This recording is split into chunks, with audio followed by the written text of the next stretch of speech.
Next point है आपका point number 8, उसमें है आर्टिकल 42, अनुच्छेद 42। देखिए अनुच्छेद 42 में क्या कहा गया है, कार्य की न्याय संगतता, कार्य की न्याय संगतता और मानवोचित दशाओं और मानवोचित दशाओं एवं प्रसूति सहायता का उपलब्ध एवं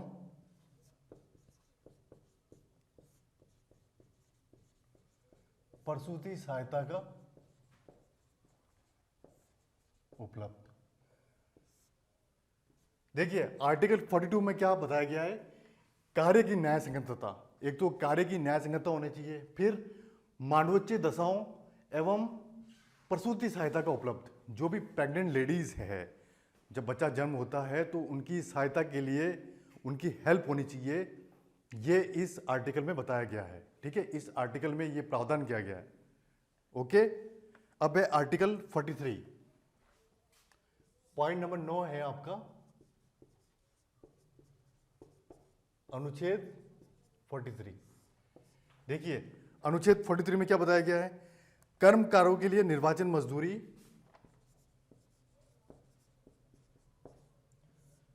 कर्मकारों के लिए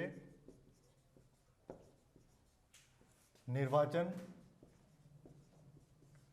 मजदूरी एवं कुटीर उद्योगों को प्रोत्साहन, कुटीर उद्योगों को प्रोत्साहन। क्लियर।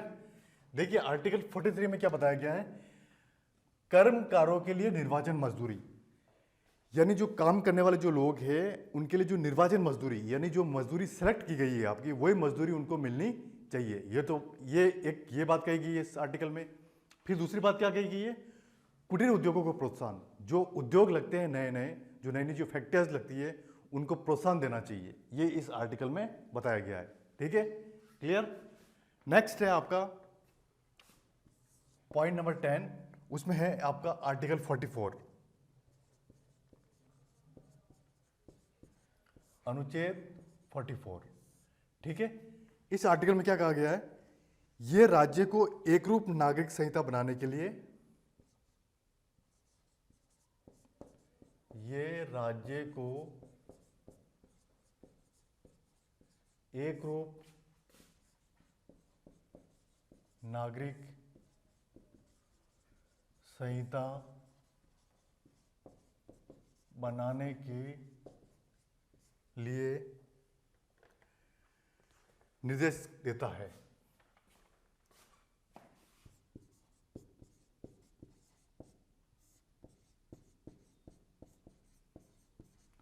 क्लियर। जो आर्टिकल 44 है उसमें क्या बताया गया है, यह राज्य को एकरूप नागरिक संहिता बनाने के लिए निर्देश देता है, यानी नागरिकों में एकरूपता होनी चाहिए, समानता होनी चाहिए, ये बनाने के लिए, समानता बनाने के लिए ये निर्देश देता है ये आर्टिकल। इस आर्टिकल में ये बताया गया है। ठीक है, आर्टिकल 44। अब है आपका आर्टिकल 45, अगला पॉइंट है पॉइंट नंबर 11, अनुच्छेद 45।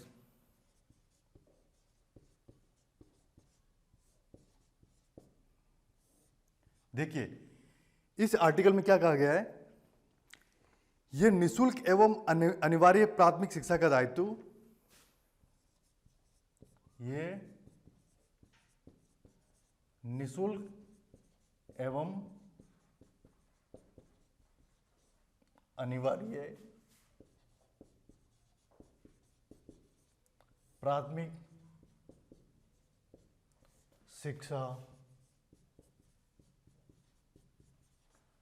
का दायित्व राज्य पर रखता है।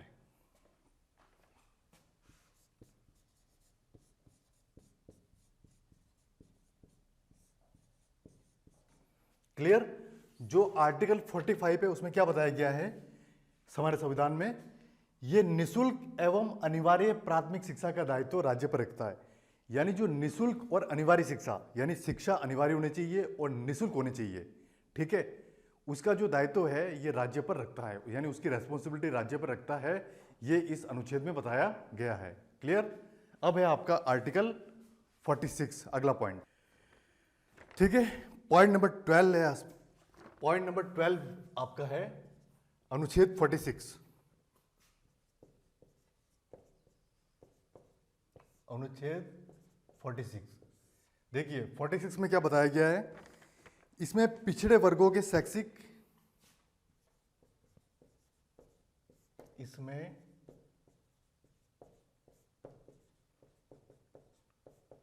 पिछड़े वर्गों के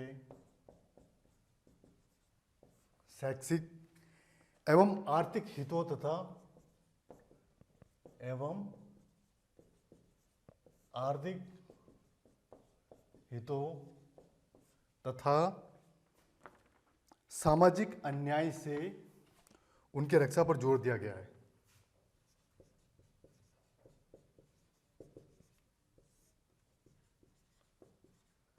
सामाजिक अन्याय से उनकी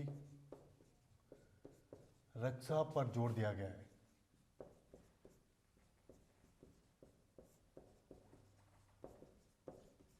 क्लियर? इस आर्टिकल में यह बताया गया है। देखिए आर्टिकल 46 में क्या बताया गया है, इसमें पिछड़े वर्गों के शैक्षिक कल्याण के लिए बात बताई गई है एवं आर्थिक हितों तथा सामाजिक अन्याय से उनकी रक्षा पर जोर दिया गया है। देखिए इस आर्टिकल में 3 पॉइंट आए हैं बेसिकली, ठीक है।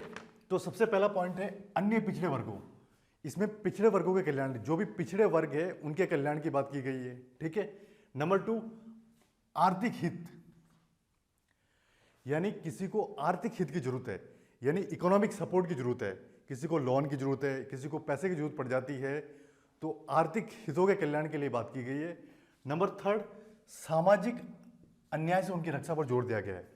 बहुत पहले सामाजिक शोषण भी हमारे देश में हुआ करता था, सामाजिक शोषण को दूर करने के लिए हमारे भारतीय संविधान में ये व्यवस्था की गई है। इसलिए डॉक्टर भीमराव अंबेडकर साहब ने कहा है कि जब तक मैं छुआछूत को खत्म नहीं कर दूं तब तक चैन की सांस नहीं लूंगा। वो भी एक सामाजिक अन्याय का पार्ट ही था, ठीक है। इस आर्टिकल में ये बताया गया है, सामाजिक अन्याय को दूर करने की बात कही गई है, ठीक है।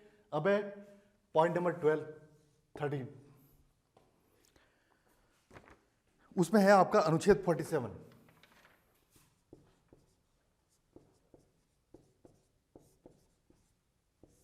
देखिए अनुच्छेद 47 में क्या कहा गया है, पोषाहार स्तर जीवन स्तर को ऊंचा उठाने का, पोषाहार स्तर जीवन स्तर को ऊंचा उठाने का और लोक स्वास्थ्य में सुधार करना राज्य का कर्तव्य है। लोक स्वास्थ्य में सुधार करना राज्य का कर्तव्य। देखिए आर्टिकल 47 में क्या बताया गया है, पोषाहार स्तर, सबसे पहली बात तो कि हम जो चीज खाते हैं, पोषण, हमारे शरीर को शुद्ध खान पान मिलना चाहिए, ठीक है। उसके लिए पोषाहार स्तर को सही करने के लिए इस आर्टिकल में व्यवस्था की गई है। नंबर 1 जीवन स्तर को ऊंचा उठाने की बात की गई है, और लोक स्वास्थ्य, जब हम अच्छा खाएंगे तभी तो हमारा स्वास्थ्य सही रहेगा। लोक स्वास्थ्य में सुधार करना राज्य का कर्तव्य, यानी लोक स्वास्थ्य में सुधार करना राज्य का कर्तव्य बताया गया है इस आर्टिकल में, ठीक है। क्लियर? अब है आपका आगे पॉइंट नंबर 14 अनुच्छेद 48। पॉइंट नंबर 14 अनुच्छेद 48। देखिए अनुच्छेद 48 में क्या बताया गया है, कृषि व पशुपालन का संगठन, कृषि व पशुपालन का संगठन। देखिए, जो भी मैं यहाँ पढ़ा रहा हूँ आर्टिकल, इन आर्टिकलों में क्या विशेष सामग्री है उनको सिर्फ आपको याद ही करना है, उसके अलावा इसका कोई सॉल्यूशन नहीं है, इसलिए आपको कंठस्थ इसको याद करना है। ठीक है, तो आर्टिकल 48 में क्या बताया गया है? कृषि व पशुपालन का संगठन, यानी हम जो खेती करते हैं या जो पशुपालन करते हैं उसका संगठन किस तरह से है वो इस आर्टिकल में बताया गया है। ठीक है, अब है पॉइंट नंबर 15। इसमें है आपका अनुच्छेद 49।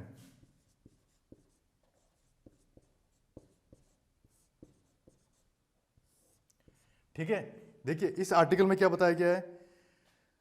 राज्य कलात्मक एवं ऐतिहासिक महत्व के स्थानों की रक्षा, राज्य कलात्मक एवं ऐतिहासिक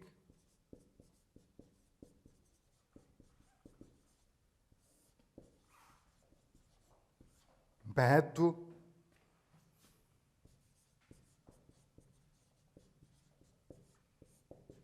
के स्थानों की रक्षा एवं रखरखाव करेगा,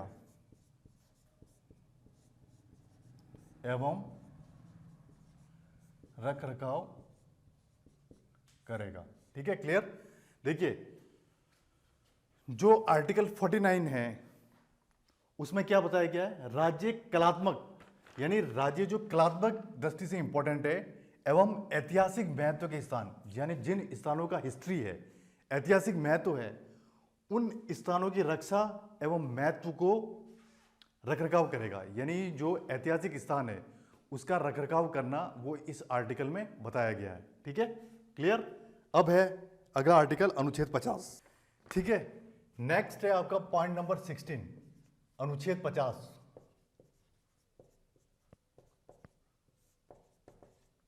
देखिए, अनुच्छेद 50 में क्या विशेष सामग्री है? कार्यपालिका एवं न्यायपालिका का पृथक्करण,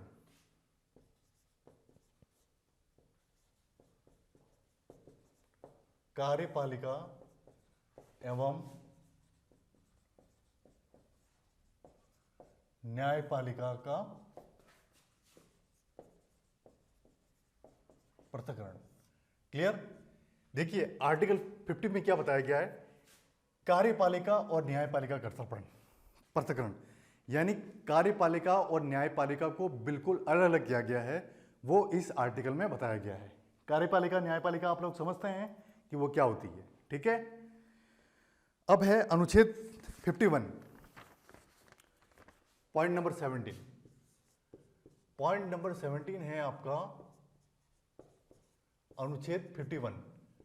इसमें क्या बताया गया है? राज्य को निर्देश दिए गए हैं कि राज्य को निर्देश दिए गए हैं कि वह अंतर्राष्ट्रीय शांति एवं सद्भाव बढ़ाने के लिए प्रयास करे।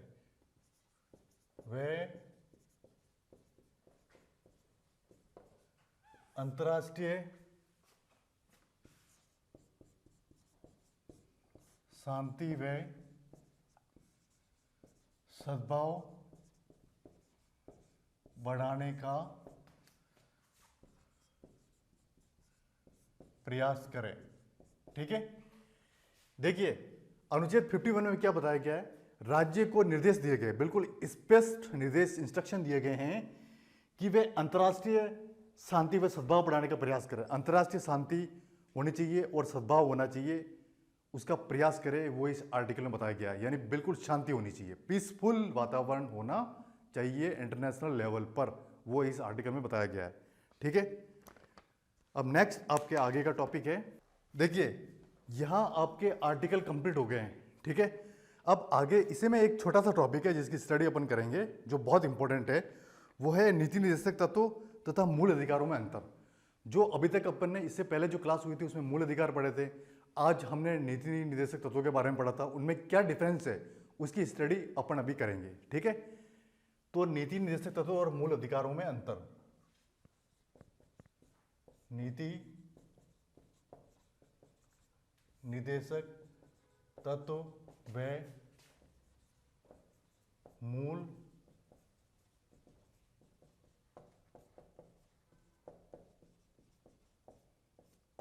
अधिकारों में अंतर।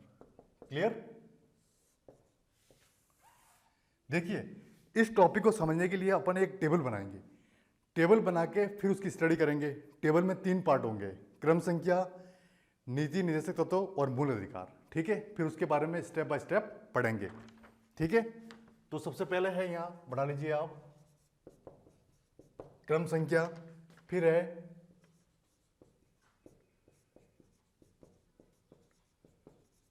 नीति निर्देशक तत्व और फिर है मूल अधिकार।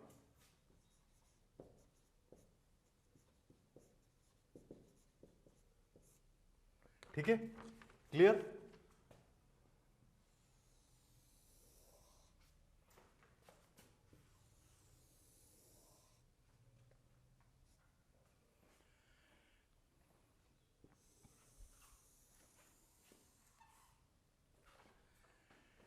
ठीक है। सर, इसमें सबसे पहला पॉइंट, सबसे पहला अंतर क्रम संख्या 1, वो क्या है? न्यायालय द्वारा परिवर्तनीय नहीं है। नीति निर्देशक तत्व न्यायालय द्वारा परिवर्तनीय नहीं है। ठीक है, क्लियर? और ये मूल अधिकार क्या है? न्यायालय द्वारा परिवर्तनीय है। देखिए, ये फर्स्ट पॉइंट क्या है? न्यायालय द्वारा परिवर्तनीय नहीं है, यानी जो नीति निर्देशक तत्व है वो न्यायालय द्वारा परिवर्तनीय नहीं है। न्यायालय द्वारा इसमें किसी भी प्रकार का चेंज नहीं किया जा सकता, और मूल अधिकारों में न्यायालय द्वारा चेंज किया जा सकता है। ठीक है, ये न्यायालय द्वारा परिवर्तनीय है। फिर है पॉइंट नंबर 2, इसमें क्या है? इनकी प्रकृति सकारात्मक है। इनकी प्रकृति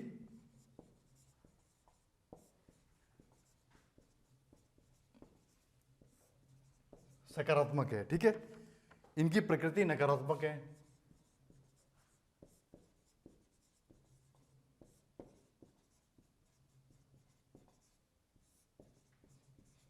देखिए, जो पॉइंट नंबर 2 क्या है? इनकी प्रकृति सकारात्मक है, यानी नीति निर्देशक तत्वों की प्रकृति तो सकारात्मक है, और मूल अधिकारों की जो प्रकृति है वो नकारात्मक है, यानी उनका नेचर नेगेटिव है।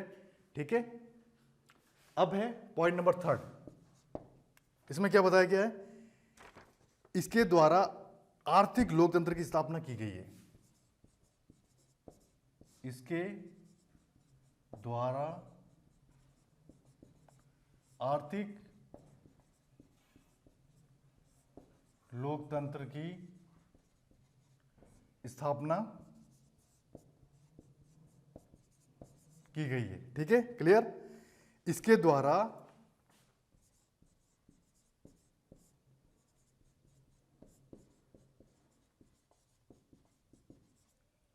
राजनीतिक लोकतंत्र की स्थापना की गई है।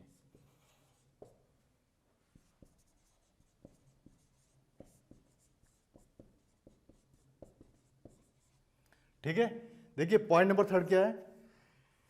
इसके द्वारा आर्थिक लोकतंत्र की स्थापना की गई है नीति निर्देशक तत्वों में, और इसके द्वारा राजनीतिक लोकतंत्र की स्थापना की गई है मूल अधिकारों में। ये इसमें अंतर है। ये जो सारे अंतर है ये आपको याद ही करने हैं, रटने हैं बिल्कुल। ठीक है, इसमें समझने लायक कोई बात नहीं है। समझने लायक जो बात होती है वो मैं समझा देता हूं। ठीक है, क्लियर? अब है पॉइंट नंबर 4,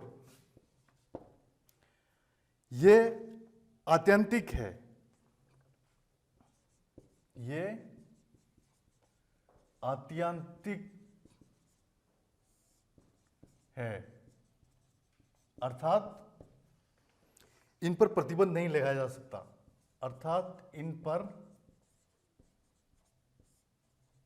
प्रतिबंध नहीं लगाया जा सकता। क्लियर? ये आत्यंतिक नहीं है, ये आत्यंतिक नहीं है, अर्थात इन पर प्रतिबंध लगाया जा सकता है।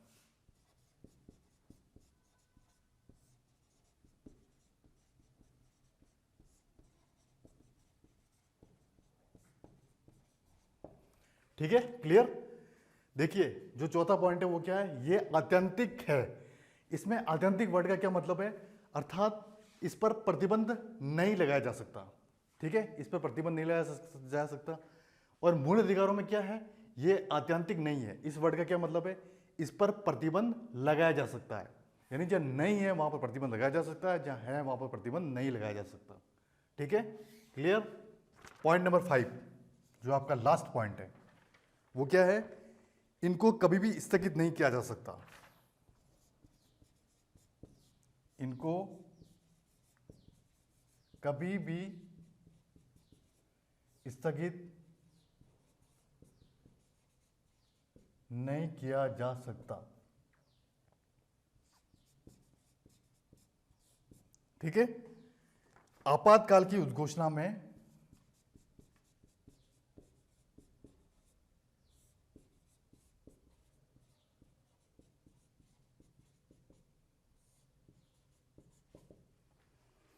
इनको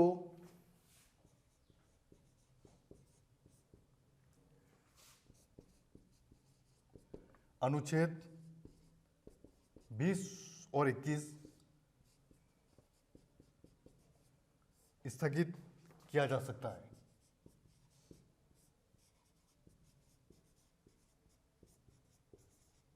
ठीक है, क्लियर। देखिए इनको कभी भी स्थगित नहीं किया जा सकता। जो नीति निर्देशक तत्व है इनको कभी भी स्थगित नहीं किया जा सकता। और जो मूल अधिकार है उनको आपातकाल, यानी कभी आपातकाल की घोषणा हो जाती है कि इमरजेंसी ऑर्डर लग गया, आपातकाल लग गया, उस समय जो आर्टिकल 20 और 21 है इनको स्थगित किया जा सकता है। मूल अधिकारों में ये बताया गया है। ठीक है, आज का टॉपिक मैं यहीं समाप्त करता हूं। ओके।